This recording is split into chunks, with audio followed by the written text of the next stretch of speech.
Hello friends, welcome to Tech in Assam. আজি এই ভিডিওটোত মই আপোনালোকক জনাম যে আপোনালোকে কেনেকৈ আপোনাৰ নিজৰ ফেসবুক প্ৰফাইলটো লক কৰি থব পাৰিব। যদি আপুনি আপোনাৰ ফেসবুক প্ৰফাইলটো লক কৰি থয় তেতিয়া আপোনাৰ ফ্ৰেন্ড লিষ্টত নথকা কোনো ব্যক্তিয়ে আপোনাৰ প্ৰফাইলটো চেক কৰিব নোৱাৰিব। ধৰি লওক আপুনি আপলোড কৰা ফটো আৰু আপুনি দিয়া পোষ্ট বা বেসিক যোনখিনি ডিটেইলছ এই ডিটেইলছখিনি আপোনাৰ ফ্ৰেন্ড লিষ্টত এড নোহোৱাকৈ চাব নোৱাৰিব। কিন্তু আপোনাক ফ্ৰেন্ড ৰিকুৱেষ্ট পঠাব পাৰিব আৰু যদি আপুনি একসেপ্ট কৰে তেতিয়াহে আপোনাৰ প্ৰফাইলটো চাব পাৰিব। তেন্তে আহক আজি এই ভিডিওটো আৰম্ভ কৰোঁ। ভিডিওটো আৰম্ভ কৰাৰ আগতে যদি আপুনি মোৰ চেনেলটোত প্ৰথমবাৰ আহিছে মোৰ চেনেলটো সাবস্ক্ৰাইব কৰিবলৈ নাপাহৰিব। লগতে ভিডিওটো চাই ভাল পালে এটা লাইকও কৰি দিব। ফেসবুক প্ৰফাইল এটা লক কৰিবলৈ প্ৰথমতে আপোনাৰ মোবাইলত আপুনি ফেসবুক এপ্লিকেশনটো খুলি ল'ব আৰু এই কাষতে থকা তিনটা ডটত ক্লিক কৰি দিব।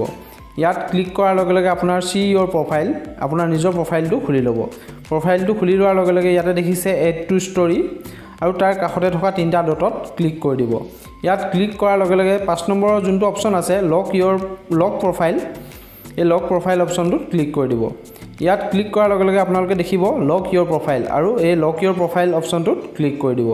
ইয়াত ক্লিক কৰাৰ লগে লগে আপোনাৰ প্ৰফাইলটো লক হৈ যাব। You locked your profile. Only your friend can see the photos and post on your timeline. মানে আপোনাৰ টাইমলাইনত যি আপুনি দিব আপোনাৰ ফ্ৰেন্ড সকলেহে চাব পাৰিব। বেলেগ থাৰ্ড পাৰসন যোন ফ্ৰেন্ড লিষ্টত নাই তেখেতে চাব নোৱাৰে। এতিয়া হৈ গ'ল এটো আপোনাৰ প্ৰফাইলটো লক কৰা। এতিয়া আহো আমি আপোনাৰ এই প্ৰফাইলটো কেনেকৈ আপুনি আনলক কৰিব পাৰিব। আপুনি আপোনাৰ ফেসবুক প্ৰফাইলটো আনলক কৰিবলৈ হলে একেখিনি কামেই কৰিব লাগিব যোনখিনি কাম আপুনি লক কৰোঁতে কৰিছিলে।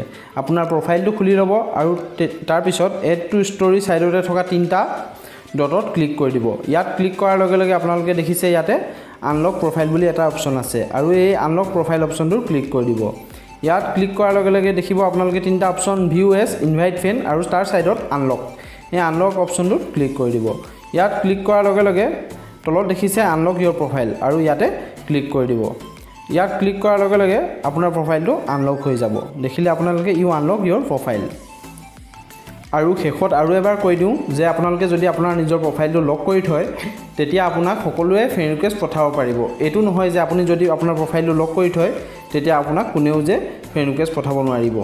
অকল আপোনাৰ পোষ্টখিনি চাব নোৱাৰিব যেতিয়া আপুনি লক কৰি থব আপোনাৰ পোষ্ট বা আপোনাৰ যোনখিনি ফটো সেইখিনিহে অকল চাব নোৱাৰিব। ভিডিওটো চাই কেনেকুৱা পালে মোক জনাব কমেন্ট কৰি আৰু যদি ভিডিওটো চাই ভাল পালে এটা লাইক কৰিবলৈ নাপাহৰিব। প্লিজ এটা লাইক কৰি দিব। লগতে মোৰ চেনেলটোকো সাবস্ক্ৰাইব কৰি ল'ব এনেকুৱা বেলেগ টেক ৰিলেটেড ভিডিঅ'ছ চাই থাকিবৰ বাবে।